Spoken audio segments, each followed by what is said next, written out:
सत्ता परिवर्तन के साथ ही प्रदेश की आम जनमानस को एक उम्मीद जगी थी कि शायद अब व्यवस्थाओं में सुधार होगा और सरकार का भी यही कहना, अगर हम सत्ता में आते हैं तो व्यवस्थाओं में परिवर्तन लाकर इसको और बेहतर बनाएंगे। विशेषकर सिस्टम में जो भ्रष्टाचार चल रहा है उससे हम जड़ से ही मिटा देंगे और सिस्टम में पारदर्शिता लाएंगे, जिसको लेकर प्रदेश में सत्तारूढ़ बीजेपी सरकार विगत 2017 के विधानसभा चुनाव से ही बड़े बड़े दावा करती रहती है और आज भी कर रही है। लेकिन सरकार के इन दावों की पोल सरकार में ही बैठे लोग एवं ब्यूरोक्रेट खोल रहे हैं और सरकार के दावों की हवा निकाल कर रख दी है। हम बात करते हैं उत्तर प्रदेश की सरकार में अहम स्थान रखने वाले जनपद सिद्धार्थनगर की, जहां के सभी चुने हुए जनप्रतिनिधि जहां सत्तारूढ़ पार्टी से है, वहीं 2 मुख्य विभागों के मंत्री भी यहीं से हैं। अब ऐसे में जब आम जन जीवन से जुड़ी बुनियादी सेवाएं ही लड़खड़ा रही है और इसके जिम्मेदार मनमानी तौर पर शासन देश को ठेंगा दिखा रहे हो, तो सरकार पर सवाल लाजमी है। आज हम बात करेंगे प्रदेश सरकार की स्वास्थ्य व्यवस्था पर, जो कि प्रदेश की जनता के जीवन से ही जुड़ा है, जिसको लेकर सरकार बड़े बड़े दावे करती रही, परंतु सच्चाई यह है कि सुबह से स्वास्थ्य मंत्री के गृह जनपद के गृह विधानसभा में स्वास्थ्य कर्मियों की मनमानी चरम पर है। साथ ही कुछ ऐसे भी मामले देखने को मिले हैं जहां विभाग की उपेक्षा साफ नजर आती है, जिससे सरकार के सभी दावों की हवा निकलती दिखाई पड़ रही है। इस विषय पर जब हमारी नवतेज टीवी की टीम ने जानकारी करने का प्रयास किया तो सिद्धार्थनगर जनपद के बासी विधानसभा अंतर्गत स्थित प्राथमिक स्वास्थ्य केंद्र का मामला यूं सामने आया। प्रदेश सरकार भले ही लाख दावे कर रही हो, बड़े बड़े दावे कर रही हो कि आम जनमानस से जुड़ी बुनियादी चीज़ों सहित अन्य सेवाओं को पर वो विशेष संवेदनशील है, विशेष ध्यान दे रही है और उसमें दिन ब दिन इम्प्रूवमेंट होते जा रहा है अन्य सरकारों की अपेक्षा। यह प्रदेश सरकार का दावा है, लेकिन सही मायने में धरातल पर ये दावे पूरी तरह हवाई साबित हो रहे हैं। एकदम से कहीं इसका अनुपालन नहीं हो रहा, चाहे सरकार कितना भी शासनादेश जारी कर ले, लेकिन जो ब्यूरोक्रेट है, जो नौकरशाह है, जो अफसरशाह है, उन पर जरा सा भी प्रभाव नहीं पड़ता है, उनके कान पे जरा सा भी जू नहीं रेंगता है और सरकार के सारी दावों की हमेशा हवा निकालते रहते हैं। आज इस समय में प्रेजेंट टाइम में मैं आप देख सकते हैं जैसा कि प्राथमिक स्वास्थ्य केंद्र जीवा विकास खंड मिटवल जिला सिद्धार्थनगर में उपस्थित हूँ। इस समय 3:30 का समय हुआ है। सरकार का नया फरमान जारी हुआ है कि अब ओपीडी किसी भी स्वास्थ्य केंद्र पर 10 बजे से 4 बजे तक चलेगा, लेकिन देखा जाए तो यहाँ डॉक्टर नदारद है। जैसा कि अभी मैं आपको दिखाऊंगा कि यहाँ तो टेबल भी उल्टे पड़े हुए हैं, तो बाकी पेशेंटों की क्या व्यवस्था होगी। और इसके साथ मैं ये कहना चाहूँगा कि आप ये जान लें कि ये प्रदेश का ऐसे पॉइंट पे ये प्राथमिक स्वास्थ्य केंद्र है जो सिद्धार्थनगर जनपद हमारे सूबे के स्वास्थ्य मंत्री का गृह जनपद भी है और साथ ही साथ गृह विधानसभा भी है। उनके जहां उनका निवास स्थान है उससे मात्र 6 किलोमीटर दूर की प्राथमिक स्वास्थ्य केंद्र की ये स्थिति है, तो बाकी पूरा प्रदेश कैसे क्या होगा, पूरे प्रदेश की क्या कहानी होगी, इसका सहज ही अंदाजा लगाया जा सकता है। इसमें कहीं कुछ कहने की जरूरत नहीं है।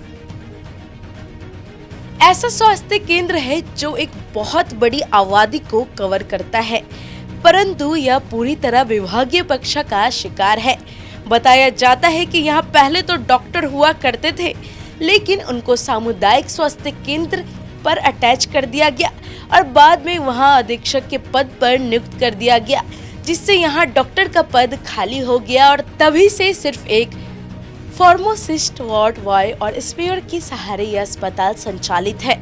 हमारी टीम जब मौके पर पहुंची तो खंडहर हो चुके अस्पताल के आवास, टूटी बाउंड्री और इधर उधर उगे झाड़ झंगाड़ा सरकार की उदासीनता की कहानी बयां कर रहे थे। इसी के साथ ही पता चला कि जिस फार्मासिस्ट के भरोसे ये अस्पताल खड़ा है। इसी क्रम में जब हमारी टीम प्राथमिक स्वास्थ्य केंद्र गुनाहताल पहुंची तो वहां तो झटका देने वाला मामला सामने आया। दोपहर लगभग 1:45 पर अस्पताल पर ताला लगा दिखा। साथ ही सारे स्टाफ नदारद रहे। ग्रामीणों से जानकारी करने का पता चला कि यहाँ 1 या 2 लोग आते हैं और 1 से 2 घंटे बैठे रहते हैं। उसके बाद अपनी मर्जी से चले जाते हैं और किसी को पता नहीं चलता कि अस्पताल कब खुला और कब बंद हुआ। सेवा के नाम पर कुछ नहीं है, सिर्फ नाम का अस्पताल है और लोगों को उपचार के लिए बांसी की तरफ रुख करना पड़ता है। इस विषय में जानकारी करने के बाद पता चला कि यहाँ कुल 6 स्टाफ तैनात है, जिसमें 2 डॉक्टर, 1 फार्मासिस्ट, 1 LAY वार्ड और 1 स्वीपर। बावजूद इसके हद तो तब हो गए जब ऑन टाइम अस्पताल में ताला लटका मिला। इस संबंध में मुख्य चिकित्सा अधिकारी इंद्र विजय से जब जानकारी करने का प्रयास किया गया तो उन्होंने अपना पल्ला झाड़ते हुए PHC बांसी के प्रभारी चिकित्सा अधिकारी से बात करने की बात कही।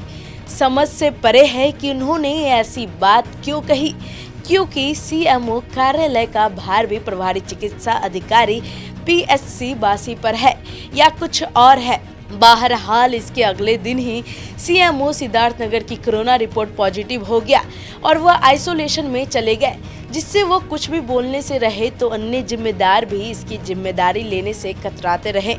हमारी टीम ने जब और जानकारी निकाली तो पता चला कि प्राथमिक स्वास्थ्य केंद्र गोनहाताल के प्रभारी चिकित्सा अधिकारी PHC बांसी पर अटैच है, तो दूसरे डॉक्टर साहब का अपना निजी क्लिनिक है जहां पर 24 घंटा सेवा देते हैं। बाकी के स्टाफ, क्योंकि यह एरिया ग्रामीण अंचल में पड़ता है और PHC बांसी नजदीक होने के कारण मरीजों का आना जाना भी कम है, जिसके कारण मनमर्जी के हिसाब से सिर्फ एक फॉर्मेलिटी के तौर पर अस्पताल को खोलते और बंद करते हैं।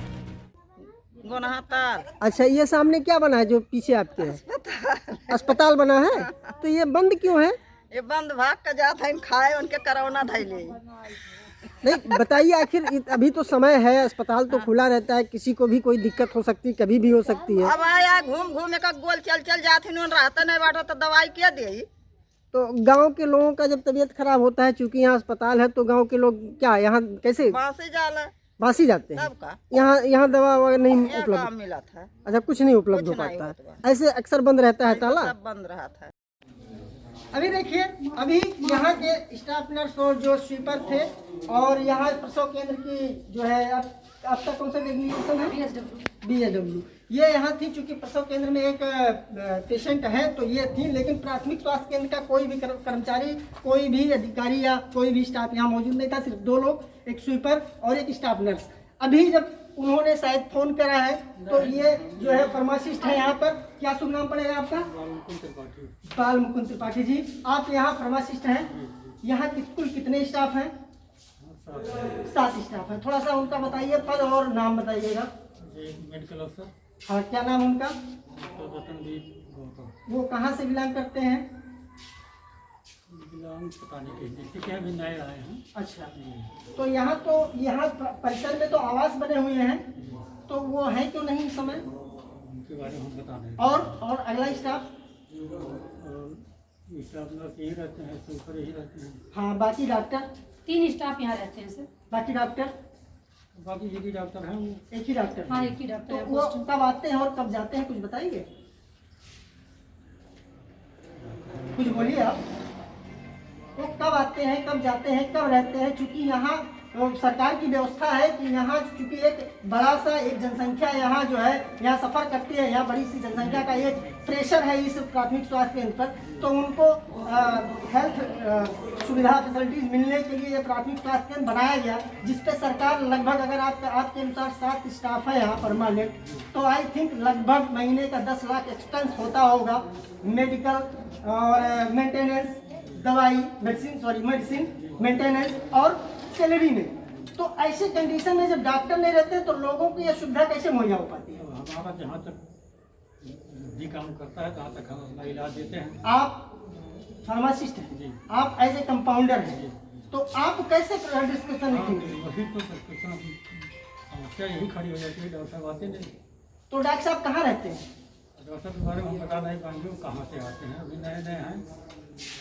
अभी नए नए हैं। कितना दिन हुआ यहाँ आए डॉक्टर साहब को? अभी नए नए क्या, हमारे ख्याल 3 महीने। 3 महीना। 3 महीने में कितनी ड्यूटी उनकी है, कुछ बताएंगे आप? क्यों, बताइए, जो भी कहना है आप साफ कहिए। इसी क्रम में जब हमारी टीम प्राथमिक स्वास्थ्य केंद्र जीवा पर पहुंची तो वो भी घोर अनियमितता दिखाई पड़ी। आपको बताते चले कि यह प्राथमिक स्वास्थ्य केंद्र भी एक बड़ी आबादी को कवर करता है और यहाँ पर सब केंद्र भी बना हुआ है, जिससे यहाँ एम्बुलेंस सेवा भी उपलब्ध है। बावजूद इसके स्वास्थ्य कर्मी की मनमानी के कारण यह पूरी तरह बदहाल है। जानकारी करने के बाद पता चला कि यहाँ पर तैनात डॉक्टर कभी आते ही नहीं और एक स्वीपर तथा एक स्टाफ नर्स के भरोसे पीएससी चल रही है। फार्मासिस्ट भी है जो अक्सर अस्पताल में गायब रहते हैं और कभी अगर मरीज आए भी तो वहीं अपने हिसाब से जो बन पड़ता है वह कर पाते हैं।